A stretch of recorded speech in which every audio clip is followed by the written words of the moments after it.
ಇವರು ಯಾರು micro finance ನಡೆಸ್ತಾರೆ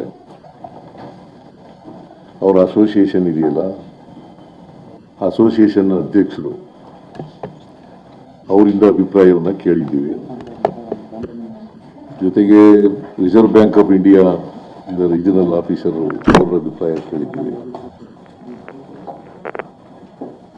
ಇವರ ಅಭಿಪ್ರಾಯ ಕೇಳಿದ ಮೇಲೆ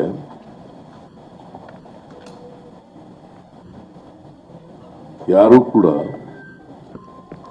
ಸಾಲ ಕೊಡಬೇಡಿ ಅಂತ ನಾವು ಹೇಳಲ್ಲ, ವಸೂಲು ಮಾಡಬೇಡಿ ಅಂತ ಹೇಳಲ್ಲ.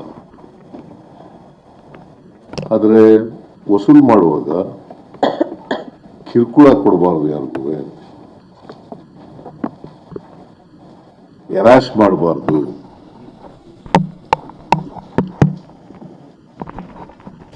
ವಸೂಲಿ ಕ್ರಮ ಮಾಡುವಾಗ ರಿಸರ್ವ್ ಬ್ಯಾಂಕ್ನ ನಿಯಮಗಳನ್ನು ಪಾಲನೆ ಮಾಡಬೇಕು.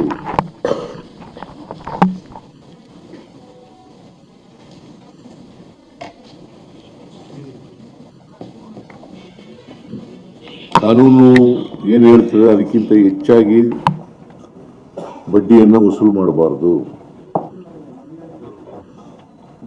ಆಮೇಲೆ 5 ಗಂಟೆ ನಂತರ ವಸೂಲಿಗೆ ಹೋಗಬಾರದು. ಆಮೇಲೆ ಔಟ್ಸೋರ್ಸಿಂಗ್ ಮಾಡಿ ವಸೂಲು ಮಾಡ್ತಕ್ಕಂಥ ಕ್ರಮವನ್ನು ವಿರೋಧ ಮಾಡಿದ್ದೀವಿ. ಅದನ್ನ ಮಾಡಬಾರದು. ಔಟ್ಸೋರ್ಸಿಂಗ್ ಏನ್ ಮಾಡ್ತಾರೆ, ಈಗ ಔಟ್ಸೋರ್ಸಿಂಗ್ ಕೊಟ್ಬಿಡೋದು, ವಸೂಲಿಗೆ ಗೂಂಡಾಗಳನ್ನು ಬಳಕೆ ಮಾಡೋದು, ರೌಡಿಗಳನ್ನು ಬಳಕೆ ಮಾಡೋದು, ಅದನ್ನ ಮಾಡಬಾರದು.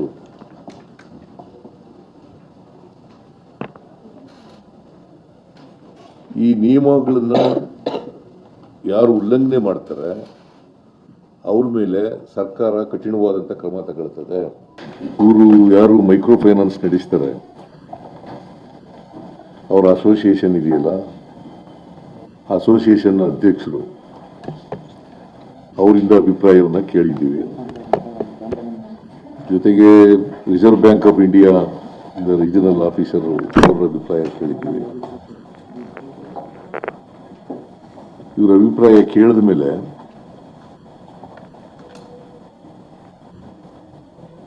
ಯಾರೂ ಕೂಡ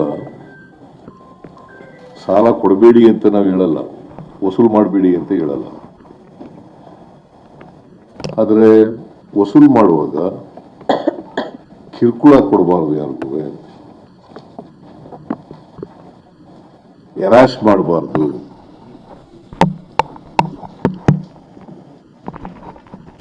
ವಸೂಲಿ ಕ್ರಮ ಮಾಡುವಾಗ ರಿಸರ್ವ್ ಬ್ಯಾಂಕ್ನ ನಿಯಮಗಳನ್ನು ಪಾಲನೆ ಮಾಡಬೇಕು.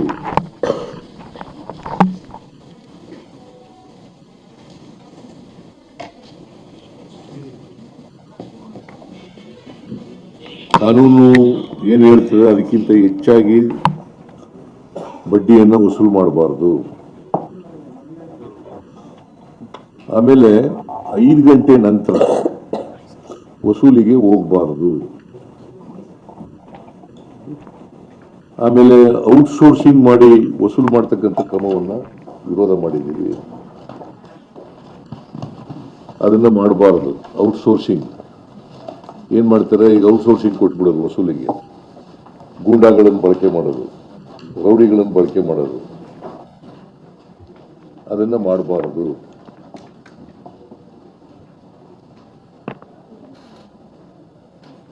ಈ ನಿಯಮಗಳನ್ನ ಯಾರು ಉಲ್ಲಂಘನೆ ಮಾಡ್ತಾರೆ ಅವ್ರ ಮೇಲೆ ಸರ್ಕಾರ ಕಠಿಣವಾದಂಥ ಕ್ರಮ ತಗೊಳ್ತದೆ.